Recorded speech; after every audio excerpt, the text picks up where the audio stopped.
MBBSന്റെയും BDSന്റെയും all India അലോട്ട്മെന്റിന്റെ സ്കെഡ്യൂളിൽ ഒരു complete change വന്നിട്ടുണ്ട് മക്കളെ. ആ ചേഞ്ച് നിങ്ങളെ അറിയിക്കാനും ദെൻ എന്താണ് ഫ്രീ എക്സിറ്റ് എന്നുള്ളത് ഒന്ന് റിമൈൻഡ് ചെയ്യാൻ വേണ്ടിയിട്ടുമാണ് ഞാൻ വന്നിരിക്കുന്നത്.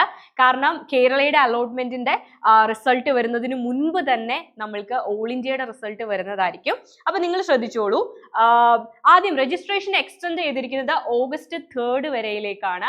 ആൻഡ് പേയ്മെന്റ് നടത്താനുള്ള അവസരം ഓഗസ്റ്റ് 3 4 മണി വരെ നിങ്ങൾക്ക് അവൈലബിൾ ആണ്. ഇതുവരെ രജിസ്റ്റർ ചെയ്യാത്ത എല്ലാ ആൾക്കാർക്കും രജിസ്റ്റർ ചെയ്യാൻ ഒരു അവസരം കൂടി ലഭിക്കുകയാണ്. ഇന്ത്യയിലെ ഏതൊരു സംസ്ഥാനത്തും നിങ്ങൾക്ക് MBBSും BDSും BSc നഴ്സിംഗും ഒക്കെ പഠിക്കാനുള്ള ഒരു അവസരമാണ് ഈ ഒരു കൗൺസിലിംഗ്. ദെൻ ചോയ്സ് ഫില്ലിങ്ങിനുള്ള സമയം ഓഗസ്റ്റ് 3 11:59 PM വരെയാണ്.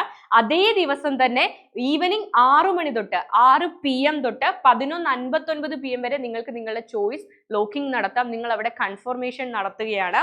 ദെൻ റിസൾട്ട് ഫസ്റ്റ് അലോട്ട്മെന്റിന്റെ റിസൾട്ട് വരുന്നത് ഓഗസ്റ്റ് 6 ഓഗസ്റ്റ് 6 ആയിരിക്കും. റിപ്പോർട്ട് ചെയ്യേണ്ടത് നിങ്ങൾ കോളേജിൽ റിപ്പോർട്ട് ചെയ്യേണ്ടത് ഓഗസ്റ്റ് 7 മുതൽ 11 വരെയാണ്. ഓക്കെ, അപ്പൊ അലോട്ട്മെന്റ് ലഭിക്കുന്ന ആളുകളുണ്ടാവും, ലഭിക്കാത്ത ആളുകളുണ്ടാകും. സെക്കൻഡ് റൗണ്ടിൽ വീണ്ടും നിങ്ങൾക്ക് ചോയ്സ് ഫില്ലിംഗ് നടത്താം. സ്റ്റേറ്റിന്റെ അലോട്ട്മെന്റ് കൗൺസിലിംഗ് പോലെ അല്ല ഇത്. അപ്പോൾ അലോട്ട്മെന്റ് ലഭിക്കാത്ത ആളുകൾ സെക്കൻഡ് റൗണ്ടിൽ വീണ്ടും പോയിട്ട് ചോയ്സ് ഫില്ലിംഗ് നടത്തുക. വീണ്ടും രജിസ്ട്രേഷൻ നടത്തേണ്ട ആവശ്യമില്ല. ഓൾ ഇന്ത്യയുടെ കാര്യമാണ്. യെസ്, ആൻഡ് അലോട്ട്മെന്റ് ലഭിച്ച ആളുകൾക്ക് നിങ്ങൾക്ക് താല്പര്യമില്ലാത്ത കോളേജോ കോഴ്സോ ആണ് ലഭിച്ചതെങ്കിൽ അവിടെ ഫ്രീ എക്സിറ്റ് നടത്താം. നിങ്ങളുടെ രജിസ്ട്രേഷൻ ഫീസ് ഒന്നും നഷ്ടപ്പെടത്തില്ല. ഫ്രീ എക്സിറ്റ് നടത്തിയാലും ഇല്ലെങ്കിലും ആദ്യ റൗണ്ടിൽ കിട്ടിയ സീറ്റ് നഷ്ടപ്പെടും. അപ്പൊ നിങ്ങൾക്ക് കേരളയുടെ അലോട്ട്മെന്റിന് വേണ്ടിയിട്ട് വെയിറ്റ് ചെയ്യാം അവിടെ.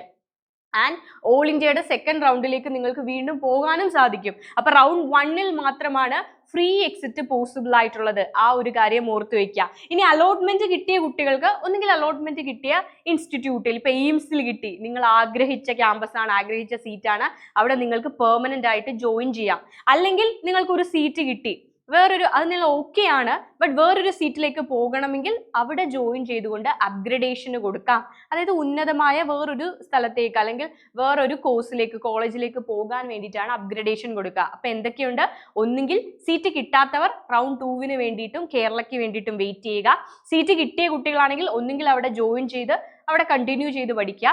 രണ്ടാമത്തെ കാര്യം, ഫ്രീ എക്സിറ്റ് നടത്തി കിട്ടിയ സീറ്റ് നിങ്ങൾക്ക് ഒഴിവാക്കാം. ഒന്നുമില്ല, ജോയിൻ ചെയ്യേണ്ട, അത്രേ ഉള്ളൂ. അവിടെ പോയി റിപ്പോർട്ട് ചെയ്യേണ്ട, അതിനെയാണ് ഫ്രീ എക്സിറ്റ് എന്ന് പറയുന്നത്.